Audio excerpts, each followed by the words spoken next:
Today we're going to fix your squat with a step-by-step mobility workout. This video is going to address all the major areas of tightness and weakness. Expect a comfortable, strong, full range of motion squat.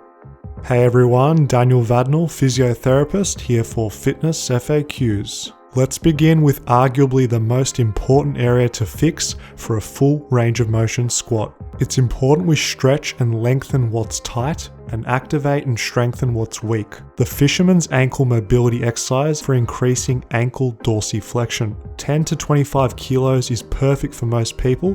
The posterior Achilles and calf need serious encouragement in order to lengthen. It's more effective when you go heavy. With this position, you'll notice I'm set up in front of a ledge. Having a visual and tactile reference is going to encourage you to go deeper into dorsiflexion, which is going to override our natural tendency for laziness. The most important concept here is being active and intentional.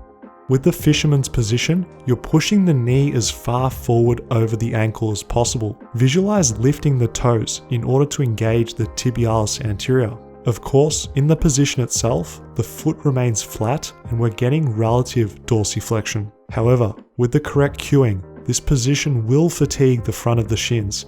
This means that you're trying hard enough. Now, the most potent way to improve mobility is with supersets. We're going to strengthen the opposing side of the joint, the tibialis anterior muscles. These muscles on the front of the shins are responsible for lifting the ankles up into dorsiflexion. This is an important area which needs to be strong for deep squats. Lean against a wall, keep the legs completely straight, and only raise the toes upwards. The closer you stand relative to the wall, the harder and more effective it becomes. I know I'm focusing on the details, but it really does matter when addressing our limitations. Do not move anywhere other than the ankle joint.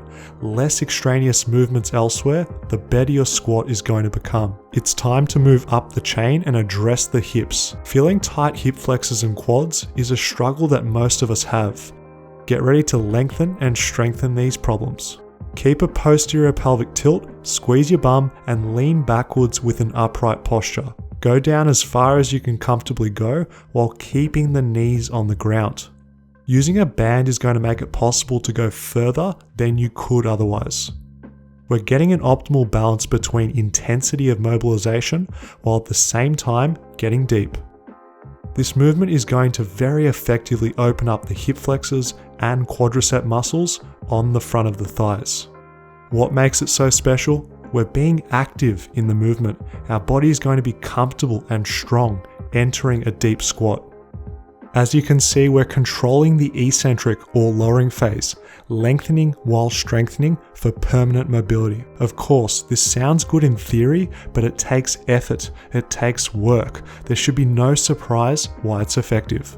Improving hip mobility requires targeting the internal and external rotation demands of a deep squat. Get yourself into a deep squat, and now you're going to alternate between maximum external rotation of the hip followed by internal rotation. The key is to keep the feet planted in a similar stance while performing the sequence. To make sure the rotation is mainly happening at the hip without any unnecessary movements, keep the body facing forwards. Stay in a deep squat and also stay active to get the most out of this. Be sure to go as far as you genuinely can every rep when you're rotating in and out. If you're struggling to stay in a deep squat for the entire set, or you feel like you can't rotate maximally, hold on to something in front of you. There's no way around it. We've got to spend some time squatting in order to improve our squat. Assisted squat hip hinges allow you to experience repeat exposure moving through a full range, deep squat. This rocking forward and back motion is going to teach your body to be comfortable and strong in the deep upright squat. Keeping the feet directed relatively forward is best for training ankle mobility. A small pro tip to maximize your time is keeping the knees over the middle of the foot. There's no one size fits all when it comes to squatting. However, knees over the midfoot encourages a useful position for the majority of you watching. Make sure to go as deep as possible every rep. This is manageable, especially because your arms are guiding the body. In order to be completely comfortable in the squat, adding some movement is necessary. This squat sequence is going to incorporate all of the areas in the ankle and the hip which have been lengthened and strengthened. We're particularly fixing the area I said earlier on is critical: ankle mobility and stability. We're getting a stretch through the Achilles and posterior calf. We're strengthening the shins into dorsiflexion as well.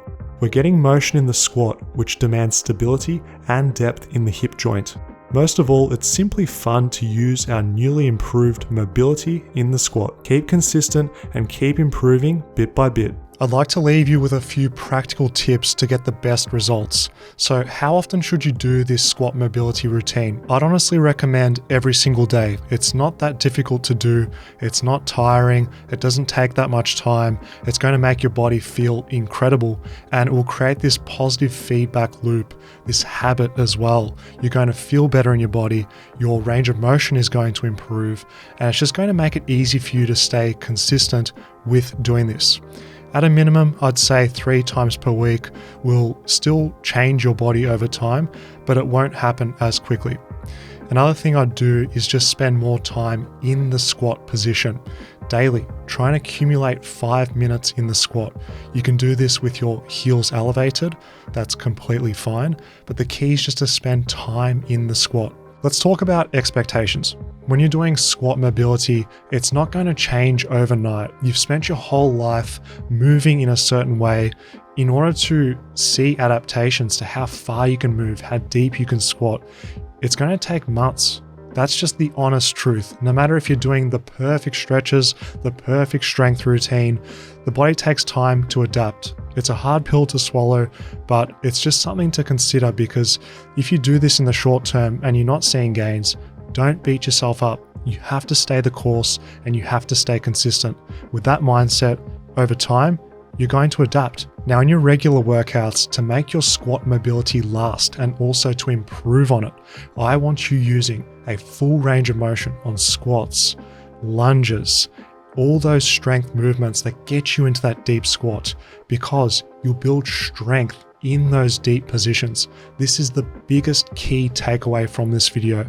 There's so many people who are ego lifting, trying to lift as much weight as possible, and they sacrifice range of motion in the process. If you want to improve mobility, the best way to do so is to explore that range of motion often. So if that means having to reduce your weight so you can go deep, you can spend time pausing in that deep squat position or deep lunge position, that will truly transform your hips. For the calves and ankles, please do your straight and bent leg calf raises with heavy weights, using a full range of motion, using a controlled tempo on the stretch, pausing at the bottom. All of this stuff builds strength at length. And then when you combine full range of motion calf training with the mobility routine from today, that process over time is just guaranteed to change your ankles. Lastly, as much as I'd love to promise every single one of you watching can get a perfect squat, the reality is we're all built differently. We have different torso lengths, different limb lengths of our femurs and tibias, and this is all going to result in a different looking squat. Some of us can squat completely feet straight, knees forward over the toes, and a completely upright posture. Other people have to squat wide, toes out, knees out, and they have to hinge forward. The moral of the story is you may not be able to get that textbook squat, but you can improve what you've got through full range of motion stretching and strengthening, using a squat pattern that suits your body, is comfortable, etc. Hopefully that helps. Check out another Fitness FAQs video to keep learning.